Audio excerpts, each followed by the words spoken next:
Did you see the photograph of the property in the storage unit that the plaintiff submitted? Yeah, I didn't leave it like that, no.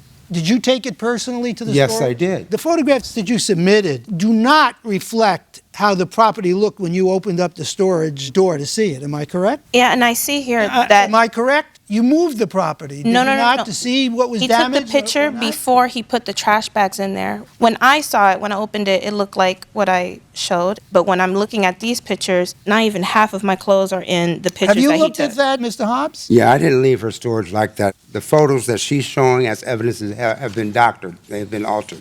And like I said, this is family. I'm not going to disrespect Miss Hammond's property. I'm going to treat it like it's my own. It wasn't an evil eviction. It was just something to dissolve her residency at my home. And I did it, in my opinion, in the most respectful and proper way to storage her things. I have a quick question for Ms. Hammond. The police came on the 17th. They told you you should leave that day. They said that you should come back and retrieve your property the next day. According to your complaint, you didn't come back until the 26th. Why did you wait so long? Because I wanted to make sure I have a room to rent before I went back to get my belongings, because I didn't feel safe going back. That's not true. She didn't come back until the 2nd of January. I hadn't heard from Ms. Hammond from the 17th to January 2nd. I have nothing else. We're going to excuse the parties while we deliberate in this matter. Thank you. This courtroom is now in recess.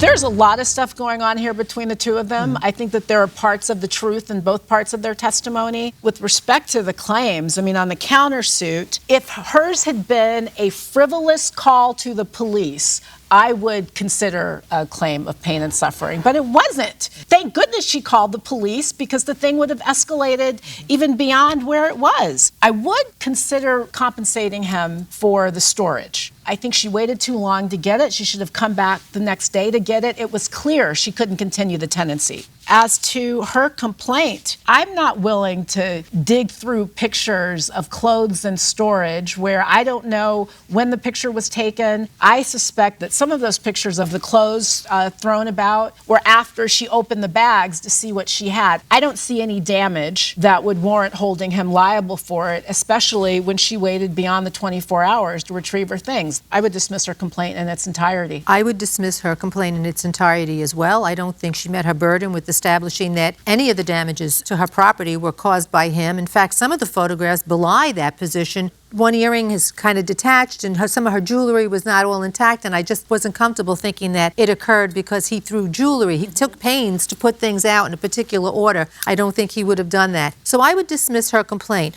With regard to his counterclaim, I don't want to give him lost wages. Certainly he's not entitled to pain and suffering. I would give him the moving expenses. I think he'd be entitled to his $375. When you step back from this controversy between the two of them, it was doomed to begin with. He didn't want her as a tenant. He did it as a favor for the grandmother. They were incompatible as landlord and tenant, and the thing got out of hand. I would give him the benefit of the doubt. I'll go along with you on the story. And dismiss the complaint? Yes. Entirety? Yeah. So we're unanimous for $375. We've deliberated and we've reached a unanimous verdict. During our deliberation, Judge Corriero made a perfect point which completely encapsulates this case. It was doomed from the start.